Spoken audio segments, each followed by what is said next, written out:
Hi everybody, it's Laura from Green Tree again. Today we are talking about iced tea.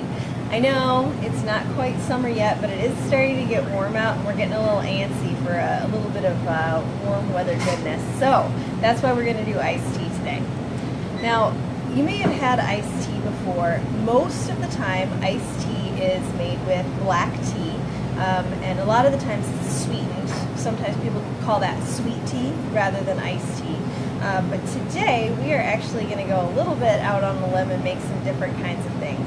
I have got 4 different kinds of tea for you. I'm going to show you those and then give you a little bit more information about the process that we used. So first we have Indian spice tea. You can see that this one has a really nice deep kind of golden color to it.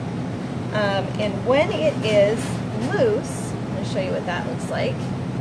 You can see it's got all sorts of little hard bits, I guess. It's like seeds and bark. It's got cloves and cinnamon and anise in it. Let's see, what else do we have? We have ginger, cardamom, and peppercorns. So this is actually kind of a spiced tea. Not everybody thinks about that as an option for iced tea, but it can be really fun to have those warm flavors in the summer without having to drink a hot beverage. A really nice thing about this Indian spice one, it's great with things like orange slices floated in it, chilled kind of with those orange slices. You could even really use it in a cocktail. You could use it with like some fresh orange slices and maybe a little bit of bourbon or whiskey. And because it's got that strong spice flavor, it's a wonderful, flavorful cold beverage that you can enjoy when it's hot out. Our second tea is a mango green tea, and this one's an even more intense golden color than the Indian tea. And you can see it's much clearer because it doesn't have that kind of, the cloudiness in the other one is imparted by the seeds and like the cinnamon bark. So this one's a really clear, beautiful tea. Normally green tea, is not decaf, but this one actually is. This is a CO2 processed decaf, so it's not a chemical decaf. And you can see all the little whole green tea leaves, and then it also has calendula petals. That's what it is. I'm just trying to remember the name of these little yellow guys. So this one is really nice because it's got that fresh, bright green tea flavor with a really distinctive mango kick. This one's nice just by itself. You could serve it actually over ice. You could add a spritzer to it if you wanted to, or you could just drink it as is. Green tea works better for the method that we're going to talk about today than black tea if you don't want to sweeten it, but you can use either one. It just depends on what you like. We've also got peppermint iced tea. So peppermint, when you brew it like this, actually gets a really nice dark, almost a maple syrup color to it. And there are a few things more refreshing than cold peppermint tea on a really hot day.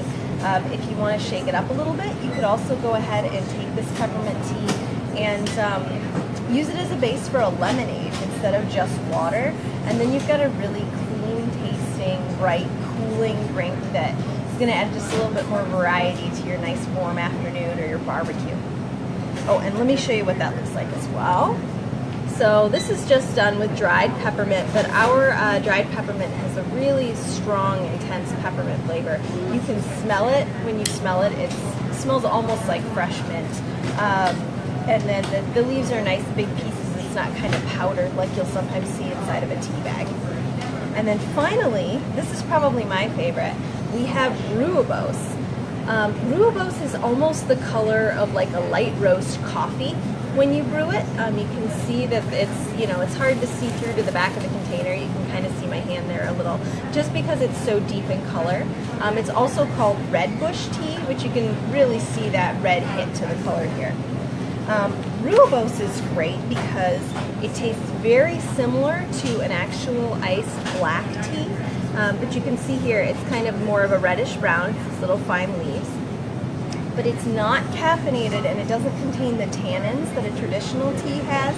So no matter how long you steep it, it will not get bitter, which is really nice. And also because it's caffeine free, you can have this like right up until bedtime, even if you're somebody who's sensitive to caffeine like me.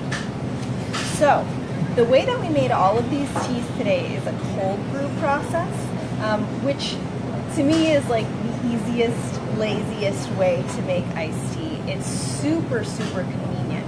Basically what I did was take these containers, and you could use any pitcher that you had, and I put 2 tablespoons of tea in each one of these. They're 32-ounce containers, so that makes a pretty strong tea. And then I just poured cold water over it up to the top and left them in the fridge overnight. It's a really nice method because the teas don't get so bitter as they do when you heat them. It's low maintenance. You can either mix one of these up in the morning, leave it in the fridge all day, and it's ready by dinner time, or mix it up before bed and it's ready by breakfast. All you have to do is strain out the tea or pull out the tea bags, depending on whether you use loose or bagged tea, and you're ready to go. You can add a sweetener if you want to. I'll get into that in just a minute. The other method that we really recommend, besides basically just putting the tea in the water and leaving it in the fridge for 6 to 8 hours, is the hot method. If you want your tea to be steeped a little bit faster, you can do it that way. You would take about 1/4 of the amount of water that you actually want in your finished batch of tea, put it in a pot on the stove, heat it to boiling, turn it off. Once it's stopped, throw in your tea bags or your loose tea, and then wait, depending on if it's a caffeinated tea, not more than 10 minutes, because at that point it's going to start to get bitter. And if it's an herbal tea, 20-30 minutes, and you've got about everything that you're going to get out of the tea bags. So at that point you could strain it, put it in whatever kind of pitcher that you're going to use, and then go ahead and add cold water up to the top and pop it in the fridge. So that method's really pretty quick. Oh, thanks, Brooke. Yeah, it's really easy to just keep it in the fridge when you're just popping it in there, leaving it until it's ready, and then straining it out. And if you're using tea bags, it's even faster. You don't have to strain it. You can just lift them right out of there. And I actually have some handouts giving more specific ratios and times and all of that. They're in the store. I'm going to be doing this till about 5, and then I'm also going to post them on the website later so people can have access to that if you want more in-depth information on this. The other thing that I do want to address really quick is sun tea. I know people love to make sun tea. It's fun to watch it like sitting out there on the porch or the hood of the car, like getting darker. But the fun fact about sun tea, it is an excellent way to add a whole lot of bacteria to your tea. If you decide that you want to make sun tea, so the issue is it never gets hot enough to kill bacteria. It's actually in that wonderful danger zone that it falls approximately between 40 degrees and like 160, where bacteria are just like, yay, I love it here. So if you decide you want to make sun tea, you need to scrub and sanitize your container really well. You need to start with either very cold or very hot water, and don't leave it out for more than 2 hours. At that point, you want to pull it inside and get it refrigerated as quickly as possible. But we do have instructions also for doing that safely. That's going to be on the sheet as well. And then the last thing that I wanted to talk about was sweeteners. So we went over the fact that you can use black tea like traditional, you can use green tea, you can use all of these herbal teas, and they make a really nice tea just by themselves, but sometimes you want a little bit of sweetener. Honey does not work well in iced tea. I don't know if any of you have ever tried it, but it does tend to crystallize and clump up, and it doesn't want to mix in. You can use maple syrup, but it does have a strong maple flavor, and not everybody wants their tea to taste like a maple tree. So the two things that I have found that work best if you really want to sweeten your tea is you can just go ahead and use agave syrup, because agave syrup will mix in at room temperature. It doesn't have a strong distinct flavor the way that maple syrup does.